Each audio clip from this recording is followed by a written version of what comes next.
सबसे प्रसन्न करना प्रभु मैं किसी योग्य नहीं। भगवान स्वयं अपने श्रीमुख से कहते हैं एकादशी स्कंद भागवत में, व्रतांश यज्ञ छंदांश तीर्था नियमा यमा यथा वरुंधेत सत्संगा सर्वसंगो पहो हिमाम। मैं बड़े बड़े व्रत से वश में होने वाला नहीं, मैं बड़ी बड़ी यज्ञों से वश में होने वाला नहीं, मैं नियम संयम से वश में होने वाला नहीं। अगर मैं वश में होता हूं तो साधु संग से होता हूं। तो साधु संग क्या? भगवान की शरण।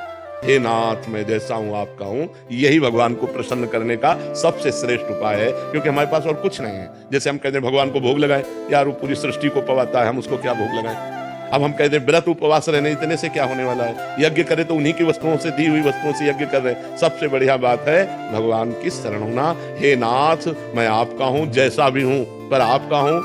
हमें ये दावा नहीं है कि मैं आपके लायक हूं, पर नाथ जैसा हूं आपका हूं। प्रभु मैं आपकी शरण में हूं, सबसे बढ़िया बात है। कोटि विप्र बदला गए जाहु, सब पॉजिटिव हो जाए।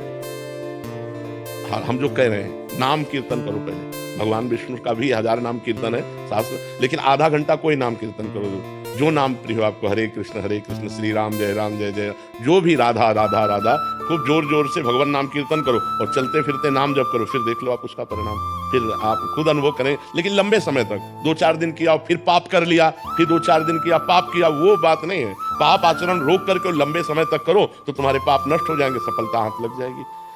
सबको सफलता क्यों नहीं प्राप्त होती, सबको सुख प्राप्त क्यों नहीं होता, लेकिन सब लोग सुख के लिए ही कार्य करते हैं और दुख क्यों प्राप्त होता है? उसका कारण पाप है। हम पाप कर्म वर्तमान में भी करते हैं और जो भूत में पाप कर्म किए हैं वो परिणाम में आ रहे हैं, इसलिए हम असफल हो रहे हैं, दुखी हो रहे हैं, चिंतित हो रहे हैं। नाम जप करो, बहुत आनंद प्राप्त होगा, बहुत आनंद। हम कह रहे हैं लोक परलोक के सब सुख आपको प्राप्त हो जाएंगे। आप डट के नाम जप तो करो।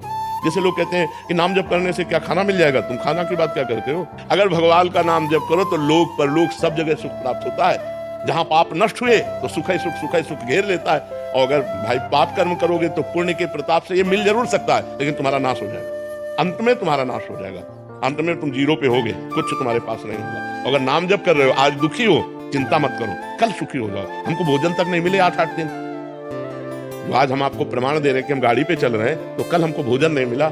सर्दी में ओढ़ने के लिए कंबल नहीं था, बोरा ओढ़ते थे, टाट ना जिसमें गेहूं का आटा भरा जाता है, वो बोरा ओढ़कर सर्दी पार करते थे। और आज हम आपको क्या बताएं, जब आप समझ लो यही है तो क्या व्यवस्था नहीं होगी। हर व्यवस्था है, राजा बाबू की तरह भगवान रख रहे हैं। तो कल जो था वो जो दुख में था उसमें हम धर्म को नहीं त्यागा, बड़ी कठिनाई से आगे बढ़ते रहे। तो आज वो बात आ गई जो लौकिक और पारलौकिक, ये तो सांसारिक सुख है, लेकिन भागवतिक सुख हम तुम्हें बता भी नहीं सकते कि कितना भगवान हमें आनंद देते हैं। इसलिए नाम जप करो, चिंता न करो, सफलता चरण चूमेगी यदि भगवान की शरण में हो और भगवान के आश्रित हो।